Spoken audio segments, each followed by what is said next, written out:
Hello, my kangaroos. Welcome to Rue Likes to Review. I am Rue. The Untouchables TV show Season 2. Warning, there will be spoilers. I will be only reviewing the episodes I like. All episodes are their own story, except there is a two-parter in this season, which I will cover both episodes. The Untouchables is a Desilu production. All episodes are narrated by Walter Winchell. The Untouchables starring Robert Stack as Elliot Ness, Nicholas Giorgiati as Enrico Rossi, Abel Fernandez as William Youngfellow, Steve London as Jack Rossman. In this season, there is a new Untouchable, Paul Becerny as Lee Hobson. Paul Becerny's character will be the newest member of the Untouchables, as his character will be carried to the end of the series. I have to say, Lee Hobson is my favorite Untouchable. He is Elliot Ness's right-hand man. Why Lee is my favorite? Even though he is an agent, he asks his questions as an agent would already know. I feel that Lee represents the audience. Episode 3, Nikki, starring the Untouchables. Nikki, played by Mario Ricuzzo, which this is his debut. Gus Marco, played by Luther Adler. Charlie, played by Michael Ansara. Mario and Michael both play characters in the Star Trek franchise. Mike Marcone, played by Philip Pine. Philip Pine is also part of the Star Trek franchise. Mario Busso, played by A.G. Vitanza. By the middle of 1933, Elliot Ness and a squad of Untouchables had almost checked the manufacture and sale of illicit whiskey in Chicago. Yet, despite their success, one of the biggest and shrewdest operators continued to elude them. Through elaborate schemes and machinations, he continued to procure alcohol and process it. His name was Gus Marco, alias Giuseppe Marconi, on the surface running a respectable taxi garage. But below the surface, under the cement floor of the garage, Gus Marco operated the largest illegal bottling and cutting plant in the country. A former gambler who had been ruled off several racetracks for attempting a fix, Gus Marco had carried his habits into his current business. He believed in the payoff, the schmear. Gus was always one to put out a buck to make two. What's the matter? You nervous, Mario? I'll be all right. Your hand is wet? I'll take care of my hand. You better do that, Mario. You take my money, you deliver. Gets you a new cab and a lot of education for your kids, right? I just don't want any gunplay. Don't worry. Everything's taken care of. This episode heavily surrounds Mario Busso, as he is a man who's trying to provide for his family. He also hates guns and violence. He goes along with Gus and his plans to earn extra money. You know, I have to show you the action scene.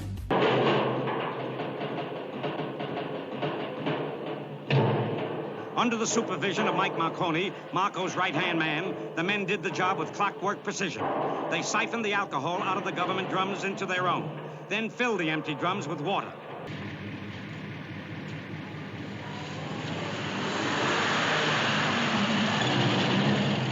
Federal officers, hold that truck.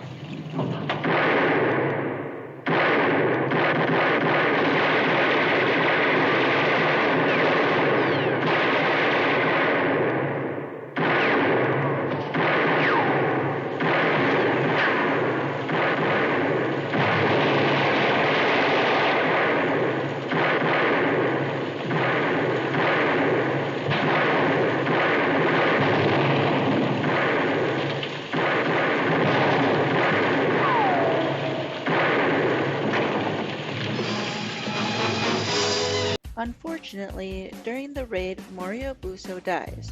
Throughout the episode, there are two storylines. One, who killed Mario? And two, how are they getting large quantities of alcohol? After the incident, Gus is in big trouble with the syndicate. Gus blames Mike for it all going wrong. When I was researching this episode, there is no mention of this scene. So here it is, a classic goof. You can really tell this guy isn't Gus beating up Mike. This guy is taller and a different build than Gus.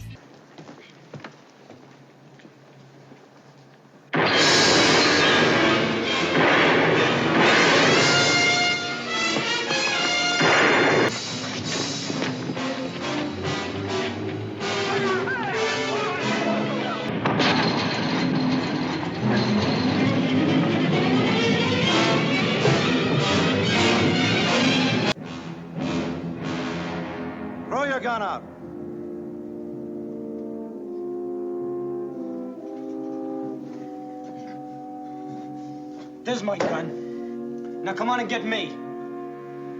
He's only a kid. Be careful with this kid, Elliot. All right, the game of hide and seek is over. Come on up. Look at the tough cops. 2 against 1, and they're yellow. I knew that yellow meant coward, but why yellow? I learned that yellow because chicken egg yolks are yellow, and being chicken eggs, chicken also means coward. In this scene, there is a goof, but I found another one. The goof mentioned for this episode is the knife. You can see it bending, therefore it is made of rubber. The one I found is that is not Robert Stack falling to the ground.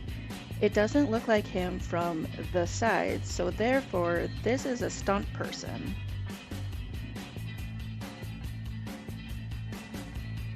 This is one of my favorite scenes in the episode. Nicky believes Ness killed his father. That's the reason for the attack. I like Ness gives him a handkerchief to wipe his nose. Nicky throws it on the ground. Ness and Nicky have to pick it up together as they are cuffed together. It really shows the time. The Untouchables shoot their guns into this box. Well, this box looks like it's made out of wood, and they are shooting into it.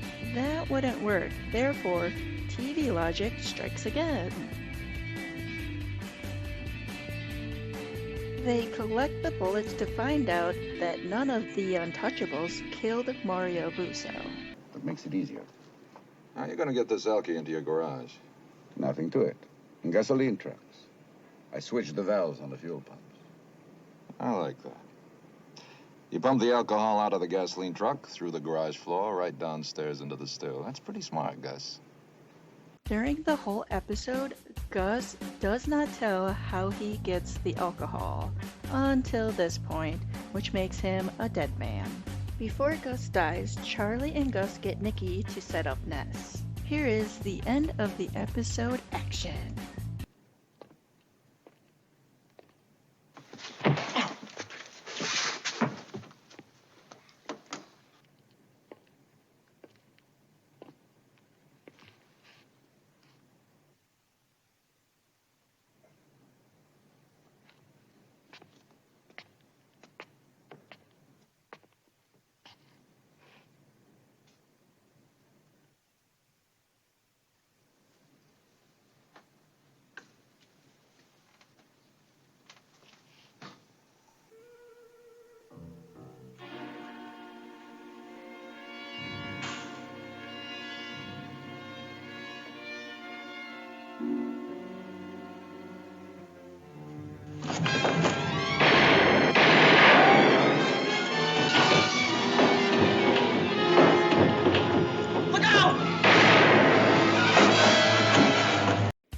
More TV logic. Enrico gets shot at by a man with a machine gun, and not even one bullet hits him. Hold it!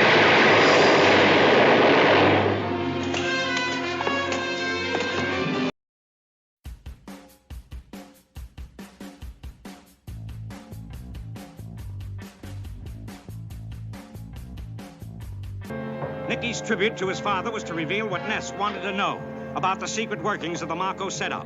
Later that night, Elliot Ness and his men confiscated the thousands of gallons of alcohol that were delivered to Gus Marco's garage and destroyed the underground distillery. For the record, Nicholas Busso graduated from the Carnegie Institute of Technology in 1938. Episode 12, The Big Train, Part 1, starring the Untouchables, Neville Brand as Al Capone, Bruce Gordon as Frank Nitti, Richard Carlisle as Everett Lafferty. In this episode, he is the dirty prisoner guard who helps Al Capone. He was also part of the Star Trek franchise. There is a warning in the beginning of this episode that I will show.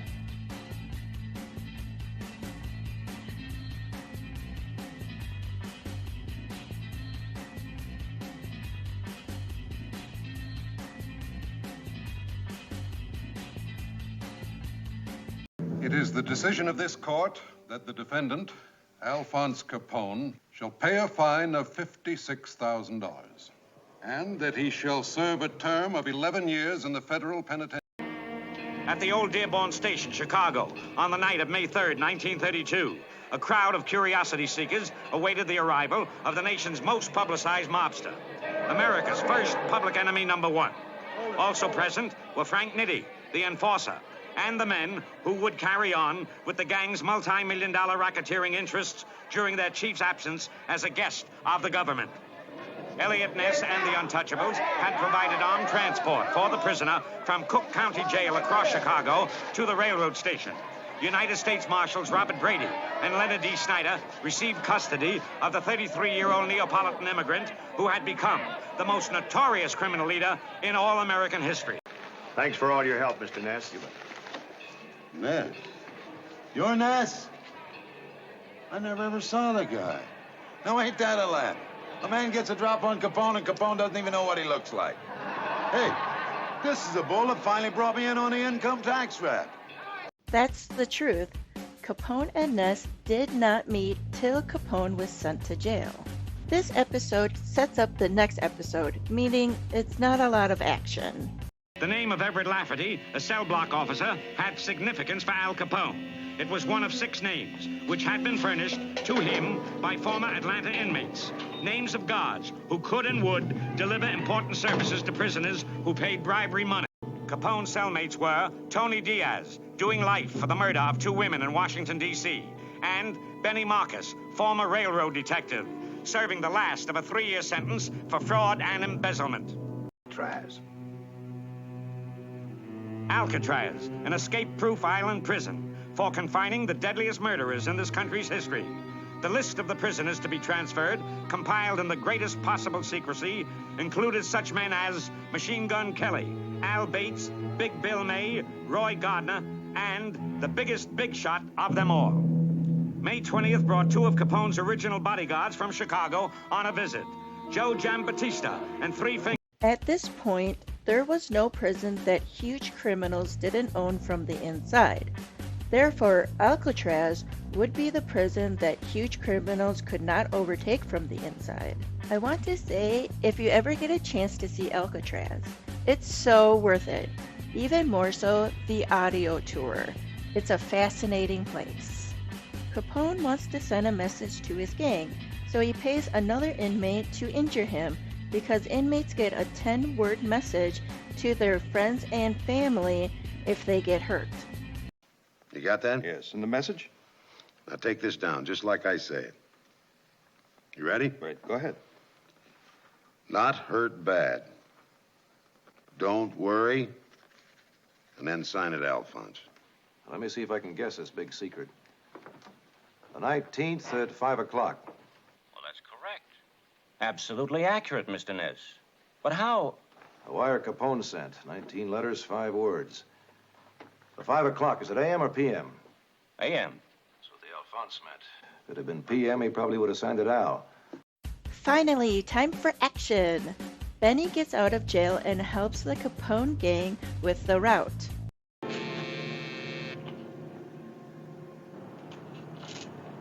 Don't come in! The cops there!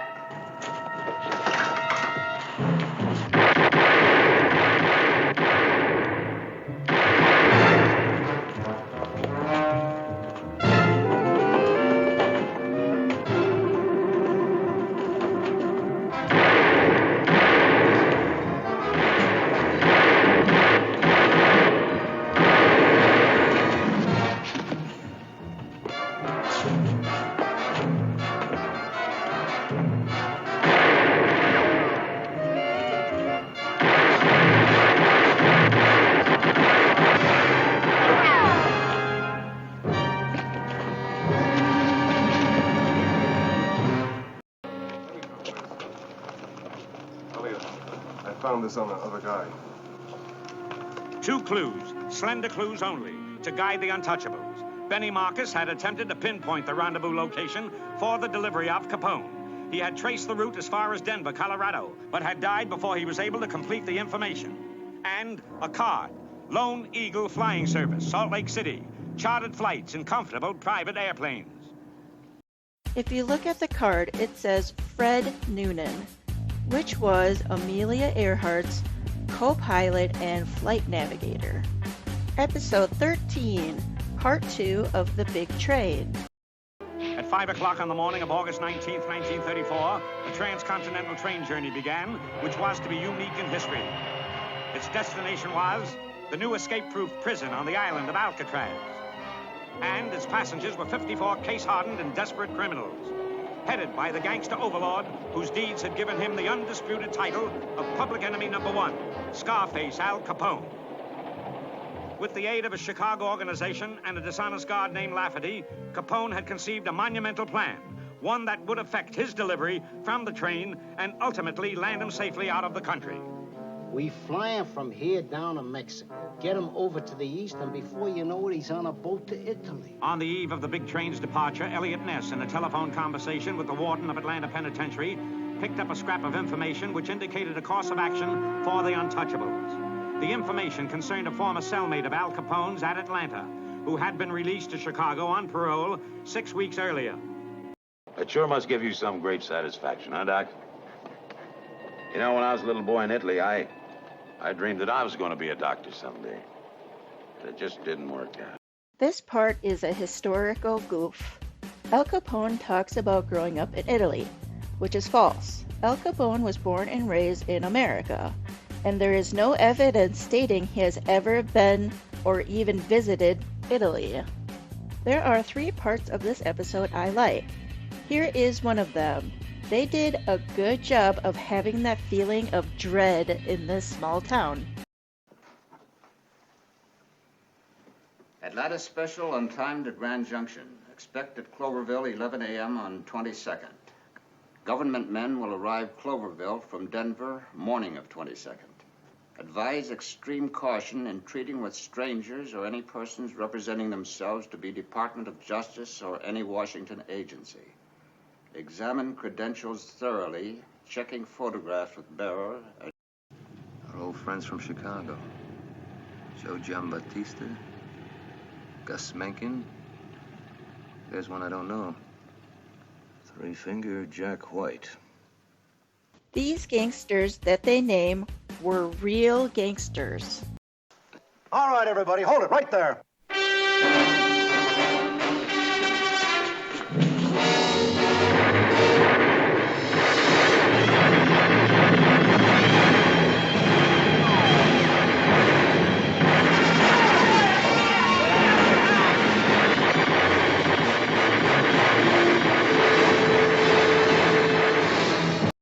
The Untouchables pretend to be the gangsters they killed, since no one knows what they really look like.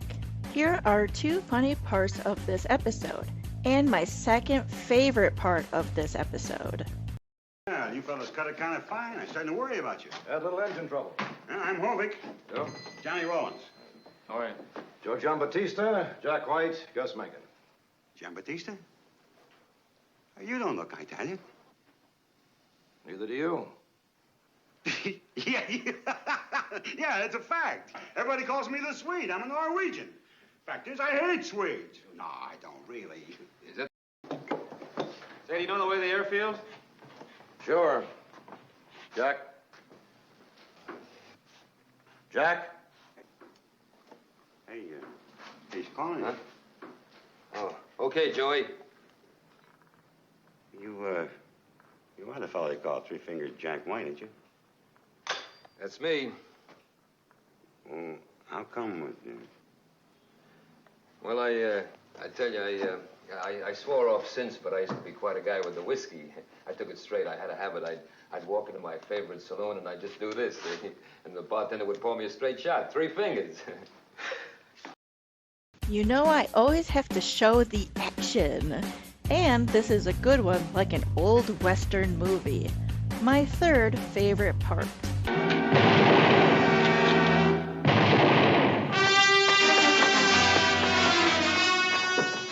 There's 6 of them coming up the street, feds. I know the head guy from San Francisco, guards.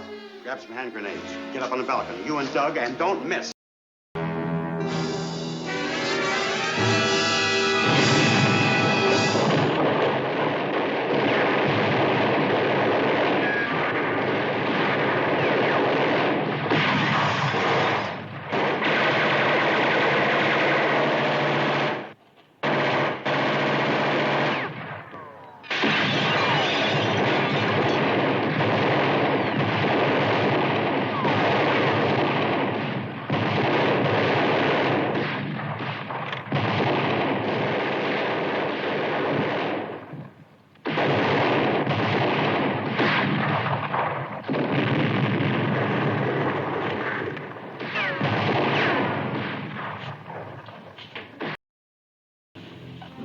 At 10:35 on the morning of Wednesday, August 22nd, 1934, as the big train effected its switchover in the freight yards of Cloverville, California, Al Capone knew that his big hope of freedom was gone, that he would never again have dreams of living the splendid life.